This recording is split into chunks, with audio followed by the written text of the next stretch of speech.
Hey guys, what's up? It's John here. Yeah, it's been a while since I made my last video. I'm not going to go into details because, as you can tell by the title of the video, I'm here to pay my respects to Wes Craven. But real short, I've been having trouble with my phone uploading to my YouTube channel. And because my last video, I was going to make a video talking about going through withdrawals and blah, blah, blah. And the reason why it's not up there is because I had trouble with my phone. I couldn't figure out how to get the videos on my YouTube channel. And I got frustrated and I said, I'll just pick it up later and then see how that worked out. But, I did record this similar video paying respects to Wes Craven after his death. And I was successful, but I uploaded to a different YouTube channel of mine that I never touch. So I finally figured out what's wrong. And so yeah, I know this video is a little late, but I want to take a moment and just kind of pay some respects to Mr. Wes Craven. And so there you go.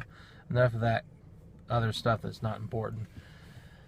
I, like everybody else, I was very heartbroken when I found out about his death. I found out actually that Sunday night that they reported it. I think he died Sunday. Pretty sure that day, but anyway, I just didn't know how to handle it. It was just like it's almost like it's not a joke, but this can't be real. I mean, come on, no, please don't let this happen. And unfortunately, it did. We lost a wonderful icon in the horror genre, and not just a horror, he's done other films. A wonderful filmmaker that has influenced many, up and coming and filmmakers now these days. He's influenced me for sure. One of the things that really has stuck with me with Wes Craven, there's two things. The second one I'm going to save for the last thing. It's an actual personal story how he scared me, but I'll get to that later. The first thing is, when I was getting real serious about wanting to get in the horror genre and not just be, watching the horror movies, I wanted to, at the time, I wanted to be a filmmaker. I wanted to be a writer/director. And John Carpenter and Wes Craven are filmmakers that I've always highly admired because they wrote and directed their own films. And when he did a documentary, he was part of a documentary called Masters of Horror. Everybody in the horror genre, or the horror community, I should say, has more than likely seen that documentary. And in that documentary, he's going into details. Hey, he came up with the idea of Serpent and the Rainbow, and then I came across how he came up with the idea of making Nightmare on Elm Street.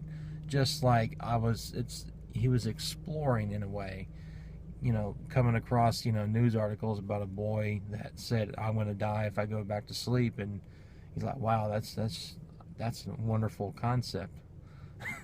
And in other words, that has influenced me to see, right now, I'm a writer. Not published yet. I hope I will become one day. But when I write stories, and most of the time it is horror, I really try my best to make sure it's nothing that has been tread before. I want it to be new ground.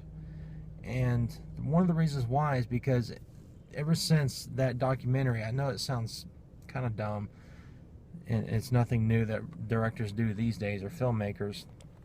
I wanted to take that to heart, to really think outside the box, to have my eyes and ears open to everything that's going on in the world, and try to find something that nobody's really paying a whole lot of attention to and bring it to the surface. That's what I get out of it. And it's because of Wes Craven, because that's what he did for Serpent and the Rainbow. That's what he did for Nightmare on Elm Street. He was, exploring things that were going on in this world. And, if you explore enough, you'll come across something very fascinating. And he wanted to make a film about it. And I try to do the same thing. I try to find things that are fascinating that not a whole lot of people talk about, and I want to make, well, I can't make a film because I'm not a filmmaker, but I can make a short story, or I can make a novel, whatever. So Wes Craven has influenced me to become, you know, a writer, a horror writer. And so it was very upsetting that that he had to leave. You know, it sucks, man. It just absolutely sucks. I hope I'm making sense. You know, I'm still trying to recover from his death because I never knew the guy personally. I never had the wonderful opportunity of shaking his hand and seeing him in person. But from what I hear, he is a wonderful, wonderful guy. He is very nice, very kind, very warm, very generous. And I can tell just from interviews, and I don't know, I just always been able to kind of get a feel for some people. Not accurate, thinking like, oh, they're assholes, but I can kind of get a feel for who they really are when cameras are not rolling and they're doing some kind of documentary. Are they generous? And I can tell that he's a very nice guy. So I'm pretty sure that he is. I'm very sad I didn't have the wonderful opportunity to meet him. But anyway, so what else do I want to say? Unfortunately, I am not the Wes Craven expert. I haven't seen all of his films. I have seen Serpent in the Rainbow, and obviously I've seen Nightmare on Elm Street and some other films that it hasn't come to mind yet. But of course, Scream and My Soul to Take, I did watch that. I am going to make an effort this Halloween. It's a shame that I'm doing this because of his death. I wish I've done this sooner, but I'm going to make an effort to make my Halloween much of Wes Craven based. Like, get as much Wes Craven horror movies and watch them for Halloween, whether, you know, they're considered good to the, you know, the community or not. Just to spend some time. I really want to go revisit Serpent in the Rainbow. I really loved that movie. I saw that movie because of that documentary, Masters of Horror. And in my opinion, now so far, like I said, I have not seen all of his movies. I think Serpent in the Rainbow might be up there as my favorites from his. But I don't know. I'm going to go back and revisit those. So this Halloween, I am going to be talking about some horror movies and some horror books that you could read or watch around the Halloween season. So I want to close this with a story that's happened to me with Wes Craven. There's only one movie in my entire life that has truly, truly frightened me to the core. It's really embarrassing. I don't remember how old I was. Wes Craven's New Nightmare just came out on video. And my mom rented it for me. And, you know, in the past, I've seen the Jasons, I've seen Michael Myers, I've seen many Freddy Krueger movies. Freddy Krueger, he never scared me, but I always thought he was cool. So, Wes Craven's New Nightmare, I wasn't able to go see it in the theaters, but everybody in school was talking about it. So I was finally excited I was going to get to watch it when I rented it that day. And then my mom, you know, rented it for me and some other movies. Went back to the house. I popped that in. Even though the lights were on and my parents were home, that movie threw me off because Freddy wasn't acting like his usual self. Robert Englund's performance as Freddy was much more sinister and dark to me at the time.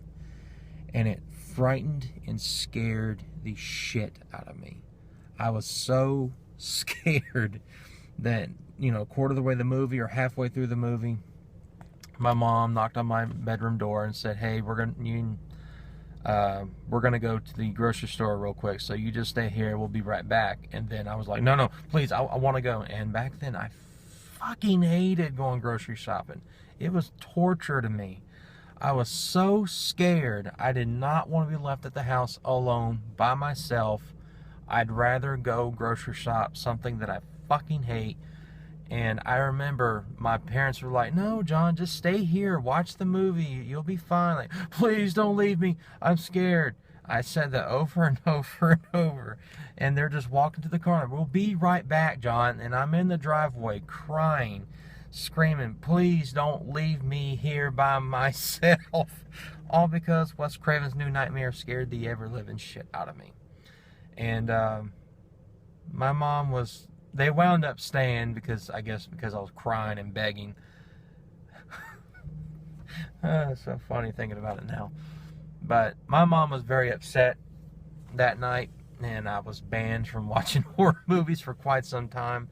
It didn't last very long, though, but afterwards I felt kind of embarrassed. And, yeah. Wes Craven, you are the only, to my knowledge, has made a true horror movie that truly gave me the scares of a lifetime. Sure, I've seen horror movies that gave me the chills, but nothing came close to Wes Craven's New Nightmare. Now, of course, I've gotten older and I watch it doesn't have the same feeling or impact on me. But I will never forget that night.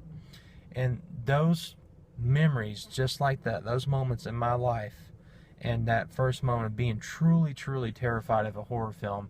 And sure, it scared me and scarred me a little bit, but it made me want to come back and get that feeling again. I'm always chasing that feeling again. And there was a couple of films that came